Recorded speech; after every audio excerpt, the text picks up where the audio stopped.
महान,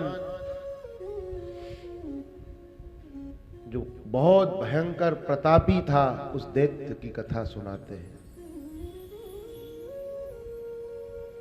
सनत कुमार बोले, हे व्यास जी, एक बार देवगुरु बृहस्पति और इंद्र भगवान शंकर के दर्शन करने जा रहे थे। भगवान शंकर का दर्शन करने जा रहे थे, लेकिन भगवान शंकर को तो पता है कि कौन आ रहा है, वो तो अंतर्यामी है, त्रिलोकी है। उन्होंने सोचा कि मैं चलो इनकी इंद्र की परीक्षा लेता हूं। भगवान शंकर परीक्षा लेने की भावना से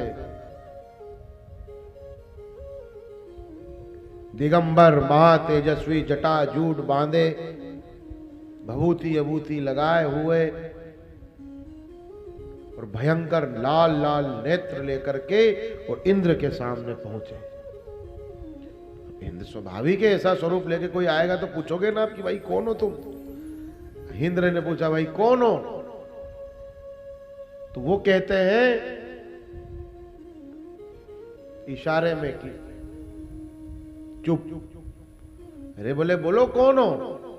तुम्हें पता नहीं मैं इंद्र हूं। इंद्र को ये बड़ा अहंकार था।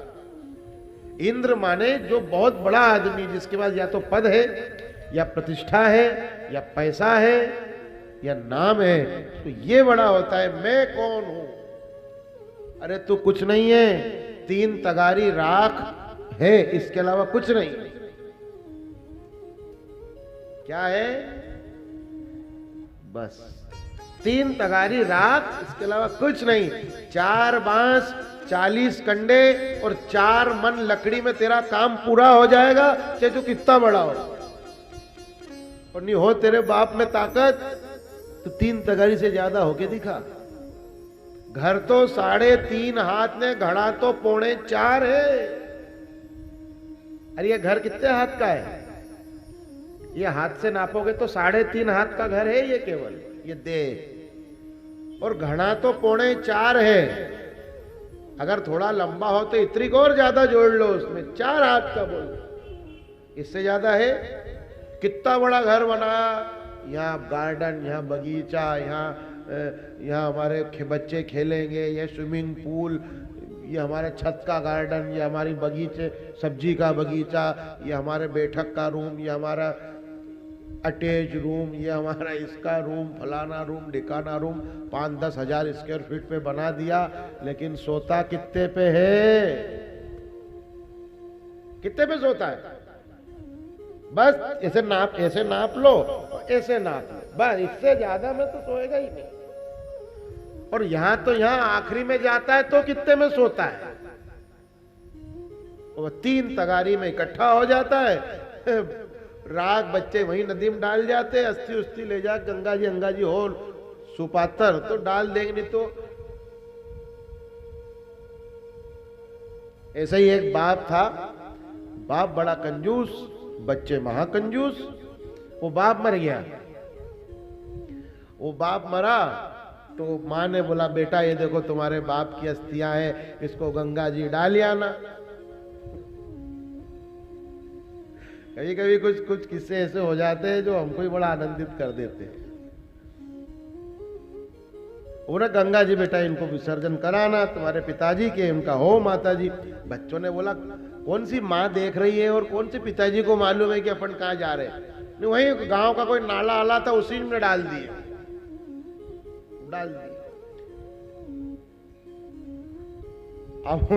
अब जैसे बाप को डाला तो बाप सपने में आया। सपने में आया, बच्चों ने बोला, अरे आप बड़ी जल्दी आ गए। तो बोले, नाले के पास से आने में कितना टाइम लगता? कोई गंगा जी थोड़ी गया था। जैसे तुमने यहां डाला, ऐसे मैं फट से तुम्हारे पास आ गया पीड़ा देने के लिए। तुम गंगा जी डालते तो मैं कोई तर जाता, और तरता तो तुमको कुछ उसका लाभ देता। अब तुमने जो जैसी तुम्हारी गंगा थी वैसे ही मैं फल देने आ गया। तो जैसा हम अपने पूर्वजों को साथ व्यवहार करेंगे वो वैसा ही फल हमको। देखो, देवता को मनाना आसान है, हम आपको एक बात बताएं, देवता को मनाना आसान, गुरु को मनाना आसान, भगवान को मनाना आसान, पर पितृ कभी एक बार नाराज हो जाते हैं तो मनाना बड़ा मुश्किल है। पितृ दोष हो जाए पत्रिका में तो चोरा चोरी की शादी टाइम पे नहीं होए, शादी हो जाए तो बच्चे समय से नहीं होए, आपसी कलह मचा रहे, बाप बेटे की नहीं बने, बाप के संग बेटा नहीं बैठे, बेटा के संग बाप नहीं बैठे, ऐसी स्थिति बनती है पितृदोष के कारण। लोगों ने श्राद्ध करना, पितरों के नाम से सीधा सामग्री निकालना सब बंद कर दिया। और क्या करते हैं, पंडित जी को पैसे दे के आ जाते हैं और बोल देते हैं कि ये हमारी तरफ से पंडित जी आज आपने कर लेना। अच्छा, अरे भाई, हमारे यहाँ नारियल के ऊपर दक्षिणा है, केवल दक्षिणा नहीं है। काय पे रखते पैसा, क्या बोलते हैं, रुपया नारियल, रुपया नारियल। केवल नारियल भी नहीं देना, केवल कपड़ा नहीं देना, नारियल के ऊपर दक्षिणा है, मतलब भोजन कराने के बाद दक्षिणा है। तुमने पहले पैसे दे दिए कि तुम कर लेना, कर दिया ना गड़बड़। अब अरे हम तो 11 को भी पंडित जी को जिमाते हैं, हम तो अमावस के दिन भी बामन का छोरा जिमाते हैं, यूं करते, फिर भी हमारे। अरे तो तुम कर कैसे रहे हो, उसके चरण घर पड़े, और जब चरण घर में पड़ते हैं वो भोजन करता है, कुछ जूठन गिरती है, तब हमारा घर पवित्र होता है, तब छुटकारा मिलता है। थोड़ी कि कहीं भी बस दे दिया, कोई बाजार है क्या कि पैसा दे दिया तो मेरे लिए भी 2 किलो आलू लेते आ जाए, ऐसा थोड़ी है भाई। पूर्वज है, श्रद्धा से उनको करना पड़ा, इसलिए फल नहीं मिलता। आदमी कहता हम बहुत करते, हमको फल नहीं मिलता, कहीं नहीं मिलेगा, कैसे मिलेगा बताओ। इसलिए बहुत सावधान रहना, पूर्वजों का, पितरों का बिल्कुल सोच के। और हम आपको श्राद्ध बना कैसे, श्रद्धा से श्राद्ध बना।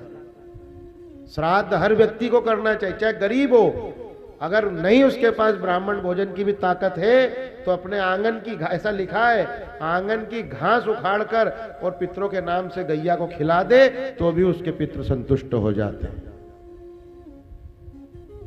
अगर सामर्थ्य नहीं है तो ऐसे जिनका सामर्थ्य है वो मत करना, जिनकी ताकत है तो खूब अच्छा करो। और दूसरी बात, श्राद्ध में ज्यादा भीड़ नहीं बुलाना, ज्यादा रिश्तेदार नहीं बुलाना, उसका भी दोष है। अगर ज्यादा रिश्तेदार आते हैं तो आप रिश्तेदार की आओ भगत में लग जाते हो और पितरों को साइड कर देते हो। इसलिए श्राद्ध कर्म में कुटुंब, कबीले, परिवार के लोग हों, बस वही लोग, और अपने श्राद्ध इत्यादि कर्म ब्राह्मण को भोजन करा करके, और फिर देखो आप तिथि याद रखो, कौन सी तिथि पे हमारे ससुर, हमारी सास, हमारे घर का कोई व्यक्ति गया है, उसकी वो चीज ध्यान रखो, उस पर भोजन कराओ। फिर आप देखो, एक श्राद्ध जाके दूसरा श्राद्ध नहीं आएगा, तब तक जीवन में देखो क्या बदलाव हो जाए। बहुत जरूरी। बस पंडित, आजकल ये धंधा चल गया है, पंडित जी फरियाल कर लेना आप, पंडित जी। इन कर्ण ने केवल हीरा मोती ही दान करा था,